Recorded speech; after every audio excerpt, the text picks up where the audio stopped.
after I draw my pattern onto the stock and I perfect it with a pencil, get everything, all the little bumps and lines the way I want them. Then I take a veining tool. You saw what I did with this veiner, and cut it out. Just scratch it out very lightly. Put a piece of painter's tape over it. Then I take my fingernail and I just find that groove. You can use a sharp pointed piece of plastic. You can use a pencil. Your fingernail will follow that groove, and it makes a little indentation.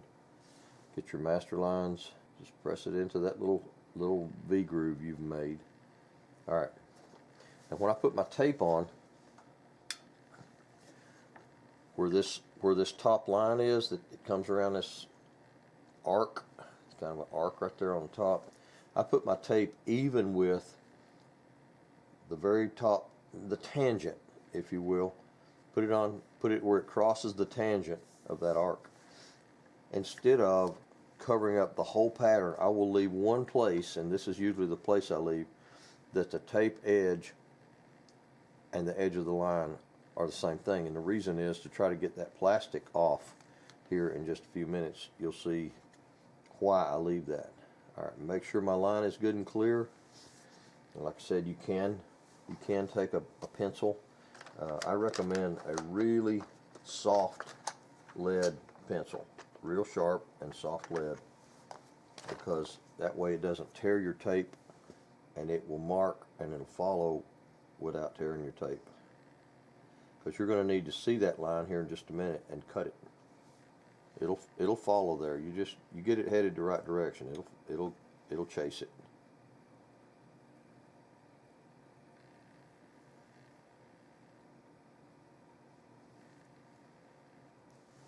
Now you pull your tape off gently, and you don't stretch it. Painter's tape will stretch. So pull it off as gently as possible. Sometimes it'll raise the grain on your stock. That's okay, you're going to sand that back out. No harm, no foul. You want to be kind of gentle with it. You can see how wrapping this tape around that curved part and all those dips and everything has kind of warped the tape. You can see how it's kind of adapted a contour. That's just normal. You've stretched it a little bit. That's okay. It's not enough to make a difference. Now I take a piece of plastic. If I get something in shipping that's got a plastic wrapper, just plain old plastic, I just keep it. What can I say? I'm a conservative. But I keep it partly for this reason. Clean the dust off that plastic. Take your pattern tape, stick it on there. Now, where the tape came out of that tangent, I'm going to let the plastic stick out from underneath that tape. Plastic is going to protrude where that tangent is, and I'll tell you why in just a minute. If you put tape, plastic, and tape and cut it all out, and it's a 3-layer sandwich, you cannot, if you can't grab just the plastic or just the tape and separate it and pull it apart like that, if it's all a perfect sandwich, you can't grab this tape and pull it off. You're going to need to separate this in a little bit. Now take another piece of tape, put it on the other side. So you got the sticky sides toward each other with the plastic in the middle. And you want to get that top edge lined up, like so. See, those two top edges are lined up. Now you have a right and a left. Now my mark, I can take scissors and just cut that mark out.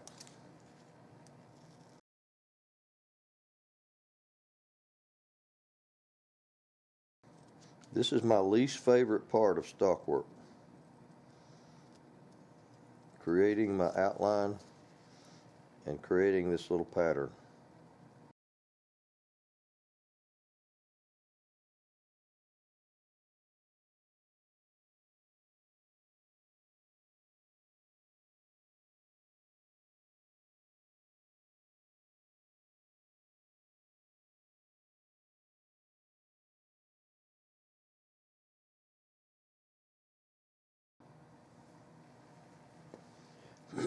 Now what I've done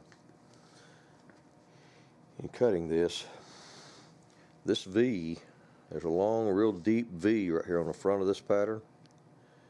I've not cut it out because when you do, this top and bottom portion, the skinny parts of the V tend to spread and contract, and they don't hold their shape. So all I do is cut that point, just cut the point. Start cutting the V, but stop about 1/8 of an inch in. And then I've cut at the back of my master line. See, this is the front of your master line A and the front of your master line B. At the back, I cut a little notch, just a little tiny notch. And then I've left this little tab of plastic because without that tab sticking out, you can't separate these two things. I mean, you can, but you end up tearing them up and stretching them and everything else. So there's my left side pattern, there's my right side pattern. I've got my notches for my master lines, and I've got the outline of it. Now what I got to do is put it on the other side of the stock and position it, and that's not easy as well. Trying to create a pattern, because I usually create a pattern for every single gun. I have very few patterns that I use over and over. I have one or two that just they fit a gun really nicely, and they're kind of my trademark. I invented them. I've made one of them. I've made a lot of my own guns with that same pattern on there, and I really like it. It's really simple. It's very practical. I keep that one and I use it quite a bit. But on every other gun, I have to draw one that fits the gun. It's like making a suit coat for a person. A tailor measures that person, and it's made to fit that person mainly. It might fit someone else by accident, but mainly it fits that person. So doing this is, I don't know, it's difficult for me. And so I don't always look forward to this. It's my least favorite part. I still enjoy stock making, but this part here, this part is tough for me. Once I get this done, it speeds up and I go on.